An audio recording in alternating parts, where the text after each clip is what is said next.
A blessed morning to you, dear child of God. This morning we are reading from the book of Acts of Apostles, chapter number 9, from verse 1 to 9. The Bible says, Then Saul, still breathing threats and murder against the disciples of the Lord, went to the high priest and asked letters from him to the synagogues of Damascus, so that if he found any who were of the way, whether men or women, he might bring them bound to Jerusalem. As he journeyed, he came near Damascus, and suddenly a light shone around him from heaven. Then he fell to the ground and heard a voice saying to him, Saul, Saul, why are you persecuting me? And he said, Who are you, Lord? Then the Lord said, I am Jesus, whom you are persecuting.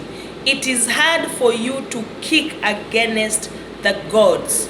So he, trembling and astonished, said, Lord, what do you want me to do?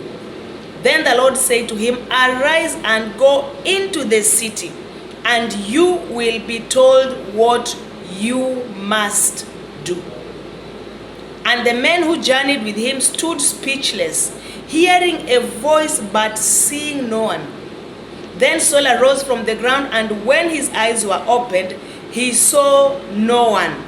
But they led him by the hand and brought him into Damascus. Verse 9, And he was 3 days without sight, and neither ate nor drank.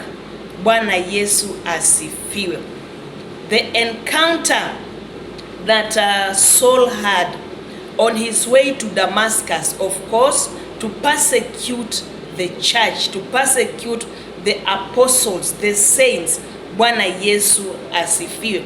As I was studying this word and meditating upon it, I understood that he was not alone. Saul was not alone. He was in company of his friends, or let me call them, he had companions.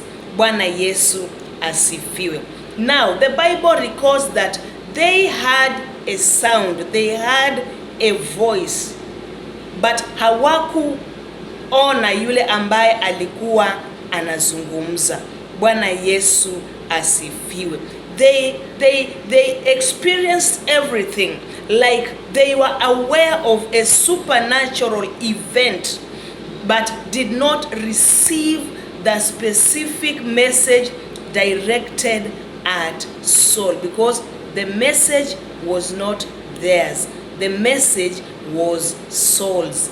Bwana Yesu asifiwe. They were aware of a supernatural event. Everything that was happening there walishuhudia, but they could not grasp exactly what was being said to Saul. And when Saul arose, he did not ask them kama walishuhudia, waliona, walisikia. Alipoinuka Sauli, alifanya kile alichoambiwa. The instruction that he was given, aliamka na kutimiza hilo. What the companions did was to lead him to Damascus, because he had lost his sight. Hear this, dear child of God. That voice that spoke to you, haikuzungumziwa watu wengine. Ni wewe uliyesikia sauti hiyo. That vision, that assignment, that dream was very specifically given to you. Now the problem is, we have sought for validation from men, from people who are not present when the message, or maybe when the instruction was being given to us. Wakati ambapo hauelewi kile ambacho kinafanyika katika maisha yako, it is always good to go back to the one who spoke to you, to the one who gave you the dream, to the one who called you, who chose you, to the one who gave you the mandate. Bwana Yesu asifiwe. Because it is possible ya kwamba umezungukwa na watu na wakakosa kujua kile ambacho umeambiwa. That vision, dear child of God, ni wewe uliyepewa. Rudi kwa yule ambaye aliweza kukupa, naye ataweza kukusaidia katika mambo yote. Wacha Mungu wa mbingu akazidi kuwabariki na kuwatenda mema. Shalom.